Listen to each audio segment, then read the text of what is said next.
Middle management is the hardest job in any business. It breaks people, it breaks teams, it breaks organizations. But why so? And what to do to avoid it? Middle management is hard because when you are junior, your job is just to do your tasks and that's it. And usually you have been trained and mentored how to do so. And seniors, they are a completely different game. Seniors thinking about strategic value, thinking about stakeholders, about products and markets and different portfolio of the projects that are happening in the organization. But then between juniors and seniors, we have this kind of messy middle management. And usually you become a middle manager because you were performing really well as a junior, but then you are stepping in a middle management role and you get stuck in endless loops of communication, in this kind of hard decision making, in guessworking, because guess what? You never been taught how to lead and how to manage a team. And management, it is a profession on its own. And probably it would be a bad idea to let a person code or buy media or design things without a proper training. Yet we are doing similar things with our middle managers. I was a middle manager for the majority of my career, and in the last 5 years, I have trained and mentored over 2,000 of team leaders and team managers in technology companies. And I'm seeing the pattern. I see that it is expected for the middle manager to be tactical, but not too tactical, to be strategic, but not too strategic, and then we are kind of in this weird mix. And usually people get stuck in that kind of mix. Now, every day I am talking with senior executives, with C-level decision makers, and usually they are brilliant. They are very visionary, they are taking care of the customer, they are deeply caring about the product, but then I'm coming to the employee, to the junior, and they are saying kind of, yep, this place is the worst.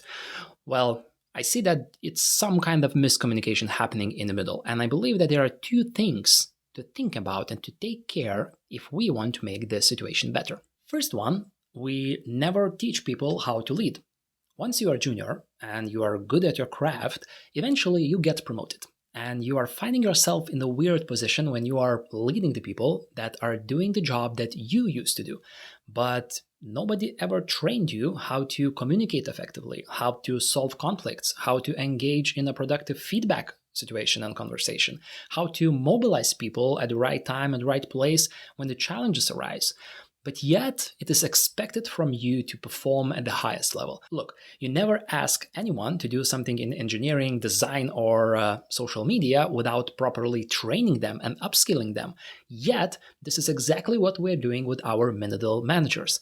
So I suggest you to look at management and leadership as a separate profession, as a separate specialty, that it is huge set of different skills and knowledge and competences that needs to be developed for you to be at your best. The second thing that I also often come across is that middle managers usually are people who are ambitious enough, who are smart enough, and they are kind of a students of management. They are reading books, they are attending seminars, they're trying to get themselves in a place and time to learn and to become better. But then, once I'm having these conversations, I'm noticing that they are expressing the disconnection and distance between themselves and senior managers. And they are saying and sharing with me that usually senior managers are disconnected, they only care about their earnings and the money, they don't focus on the people.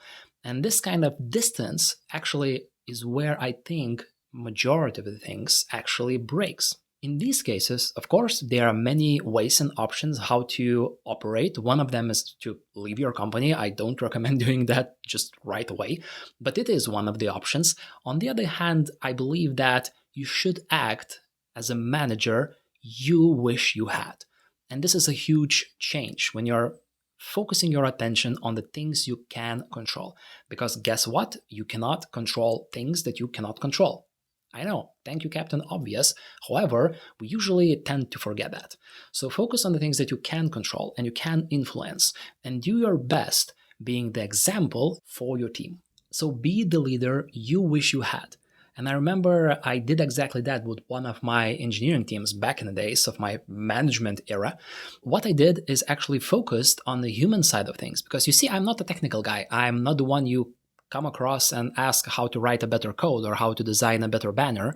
I'm the one who is focusing on the human side of things. Instead of only taking care of technical aspects, I really focused on empowering people and motivating them and understanding them and actually having them in a close proximity to myself so I can see and feel how they are performing and how they are actually showing up every day.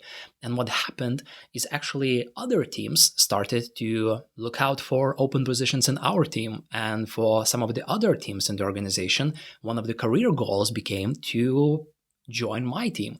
And it was kind of a huge accomplishment for myself. And even though that it doesn't show in like quarterly reports, but having this culture and the spirit in the team is a huge game changer in the long term. If you want personalized help with your leadership, I just open up a few spots in my one-on-one leadership mentorship, where I work with my clients to increase their impact, income, and freedom as a new team managers. You can find more information below.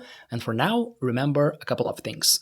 If you are a middle manager, treat it as a separate profession. Learn, listen, and try to get better every day. The second thing is try to control only what you can control and let go or try to minimize impact on the things that you cannot control.